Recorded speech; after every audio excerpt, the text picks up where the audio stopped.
It's wild, isn't it? Like nearly 500 million people globally tuning into podcasts. That's a lot of ears. It really is. Today, we're going deep on the business side of this podcast boom, Okay, yeah. specifically the role of a podcast producer. Now, you might be thinking, wait, I'm not trying to start a business, but stick with us. Yeah.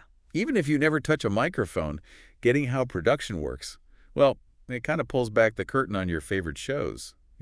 It's fascinating because it's not just the tech skills that those matter, it's why this business model's taken off the way it has. Totally. It's like every company, every influencer, suddenly it's podcasts. We need podcasts. Mhm. But not everyone can actually, make the thing. Right. Classic supply and demand podcasts, high demand. People who can make them sound good, not so much. Opportunity knocks, right? Yeah. So let's break it down. What does a podcast producer do? Our sources paint a pretty interesting picture, and it's way more than hitting record. Oh, way more. It's multifaceted. A good producer is in on everything, from the very first idea to getting it out there in the world. And that first idea, that pre-production phase, that's where the magic starts. Imagine working with someone who wants to make, a detective show, but for unsolved historical mysteries. Ooh, I like it. But it's more than a cool idea. You gotta flesh it out. Episode structure, guests, the whole 9 yards. Right, so the episodes are actually, good, engaging, informative, the whole deal. Exactly. Solid foundation, right. Then comes recording, and our sources are saying fancy studio setup isn't everything. Nope. A good producer can make someone sound fantastic, even recording from their, kitchen table. It's like vocal coaching, right? Helping them relax, project, find that sweet spot where they sound natural and confident. Huge difference for listeners. If you aren't connecting with the voice, you're not connecting with the content. True. And that takes us to editing. Raw audio, transformed. The audio equivalent of polishing a diamond. Love it. Our sources, they actually recommend producers have before and after samples in their portfolios. It's genius. You can literally hear the difference. Oh, absolutely. Raw recording versus the final product, night and day. Cleaning up the audio, music, sound effects, maybe some archival clips to immerse the listener. Taking a rough draft to a polished masterpiece. I've clicked away from so many podcasts, that sound amateurish, where there's distracting background noise. That editing magic, it's essential. First impressions matter. Bad audio, listeners are gone. So episodes edited, ready to roll. What's next? Launch it. Get it out there. Spotify, Apple, Google, the whole shebang. But strategically, right? Yeah. Not just uploading a file. Oh, there's strategy for sure. Titles, descriptions, keywords. You want people to actually find the podcast, maybe even little audiograms, those video snippets you see on social media. It's all about reaching the right listeners. Okay, so we're seeing this podcast producer. Yeah. They wear a lot of hats, part creative, part technical, part marketing whiz. Multi-talented, gotta be. And speaking of technical, what about the tools? What are we talking about here? Well, microphones are a given, right? Definitely. Got to start with the sound. Our source mentions two popular choices. Okay. First, the Shure SM7B dynamic mic, known for that rich, broadcast quality sound. It's a studio favorite, like a rock star's stage mic. Okay, I'm picturing it. Then there's the Blue Yeti USB mic, perfect for starting out or recording remotely. Super user-friendly and great sound for the price. So you don't necessarily need a crazy expensive studio to get going. Exactly. Our sources say even free software like Audacity can be a fantastic way to learn editing. Absolutely. You can totally dive in without breaking the bank. Start with the basics and upgrade as you go, as you learn. Smart. Okay, let's talk money. How does a podcast producer actually get paid? Is it hourly, project fees, something else? There are a few models. A lot of new producers, they'll start with an hourly rate. Makes sense. Could be anywhere from $25 to $100 an hour, depends on experience, what they offer. But as they get more clients, build a name for themselves, many switch to a per episode fee or a retainer. More stable income that way, and you build stronger client relationships. Yeah, that makes sense. So per episode covers the whole process for one episode. Yeah. Retainer is ongoing for a certain number of episodes or hours. Exactly. With a retainer, you really get to know the client's needs, their goals. It's more collaborative, more successful in the long run. Let's say you have, 5 clients, each paying a $1,000 a month retainer. Okay, so that's $5,000 a month. $60,000 a year. Not bad for a business you can run from home. Not bad at all. And that's just the beginning. As you get better, build your reputation, there's a ton of potential to grow. So where do these producers find these clients? Online. Yeah. Networking. It's both, actually. Places like Upwork, Fiverr, they're great for getting started. But don't underestimate the power of like the podcasting community. Oh yeah, word of mouth. Going to events, online forums, Facebook groups, those are gold for connections. And think local, too. Local. Like businesses in my town. Absolutely. Small businesses, they might be looking to start a podcast. And some of them, they prefer working with someone face-to-face. Build your portfolio right in your own backyard. That's smart. Okay, so lots of ways to find clients. But let's shift gears a bit.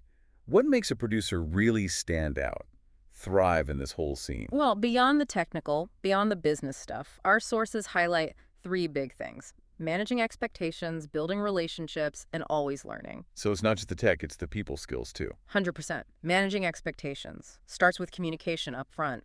Those tough conversations about deadlines, budgets, what's realistic. If everyone's on the same page from the beginning, less chance of like blow-ups later. Totally. A good contract is crucial. It protects everyone. Responsibilities, payment terms, everything spelled out nice and clear. Roadmap for the project, basically.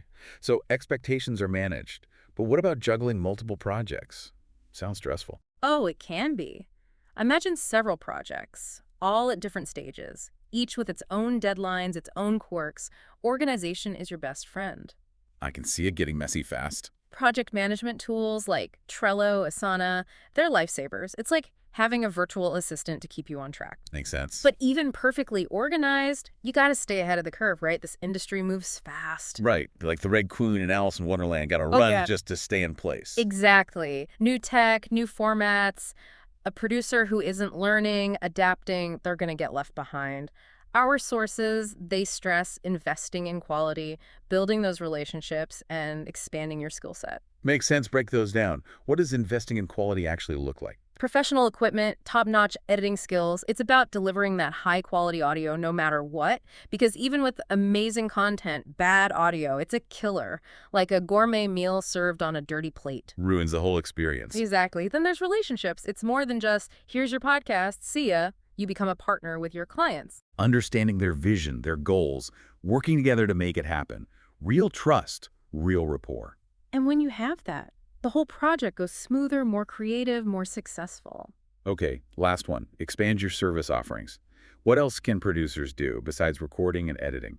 Transcriptions, marketing, promotion. Some even get into video podcasts or consulting, becoming the one-stop shop for all things podcasting. It's about being versatile, right? Adapting to whatever the client needs. This industry is always changing. You have to be adaptable, innovative, always adding value. You know, it strikes me that through all of this, the human element is key. The tech is important, but it's the relationships, the communication, the passion that makes the work great. Totally agree. Every great podcast, it's got a talented team behind it. Yeah. And the producer. They're often the unsung heroes, the ones who make it all come together. Makes me think differently about the podcasts I listen to. What are the producers doing? All the work behind the scenes. It's fascinating, isn't it? Which brings us back to that question, what makes a podcast great? I think we're ready to tackle that one now after this whole deep dive. You know, we've been talking about all the exciting stuff, the potential in podcast production, but it's important to acknowledge that there are challenges too. It's not always sunshine and roses. True. I mean, no job is, right? Right, exactly. Every field has its, its hurdles, its quirks. Yeah, for sure. So what makes podcast production particularly challenging, though? Yeah, that's a good question. Well, our sources pointed to really three main challenges: managing client expectations, Okay. juggling multiple projects at once, and then also keeping up with this ever-evolving world of podcasting. Yeah, it seems like those would be pretty universal for anyone in a creative field, really. It's true. So what makes them particularly tricky, I guess, for podcast producers? Yeah, I think managing client expectations can be tough because podcasting is often so personal for people, Yeah. They're pouring their heart and soul into these projects, and they might have a very specific vision in mind. Oh, yeah, for sure. And if that vision clashes with the producer's creative approach or what's realistically achievable with like time and budget, Yeah. that's where things can get a little sticky, Yeah, totally. Like having those upfront conversations, that feels like a big one. It's huge. Like getting on the same page, having those maybe slightly uncomfortable conversations at the beginning is way better. Oh, way Having better. like a blow up or a disappointment down the line. Right, exactly. And I think that's also where, a contract, a well-defined contract is super helpful Go for it. because it's all in writing. The responsibilities, the deadlines, the payment terms, all of it. Yeah. It protects both the producer and the client, and it kind of sets the stage for a smoother working relationship. Totally. It's like a roadmap, right, for the whole thing. It is, yeah, totally. So everyone's on the same page from the get-go. So we talked about managing expectations, but what about juggling multiple projects at once?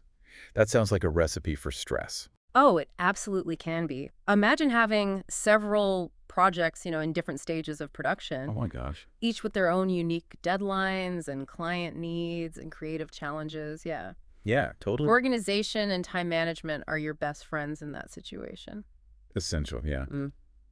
Are there like any specific tools or strategies that people are using out there in the field to stay on top of it? Yeah, there are all kinds of project management tools, actually, that are out there. Things like Trello or Asana, for example. Those are incredibly helpful for keeping track of deadlines. You can use them for delegating tasks, for storing project information, really just keeping everything organized. So it's like having a virtual assistant, kind of. It really is. Yeah, absolutely. Okay, wow. Whether you're a podcast producer or not. Yeah, that's true. Those tools can be real game changers. But even with, even if you're a super organized person, you still have this challenge of staying ahead of the curve in this industry, right? Right, yeah, exactly. Because it's constantly changing, New technologies, new formats, new ways to engage with listeners are always popping up. Yeah, it feels like you can never stop learning in this field. You can't. And if you do, you risk becoming outdated. It's like the Red Queen race. It is. You got to keep running just to stay in the same place. Right, you do. So the question is, how do producers stay ahead of the curve? How do they make sure they're offering their clients the best service, even as things change? Yeah, that's a really good question. Well, our sources emphasized again and again the importance of investing in quality, Okay. building really strong relationships, and also expanding your skill set so that you can offer a wider range of services. Makes sense. Let's break those down a little bit, starting with investing in quality.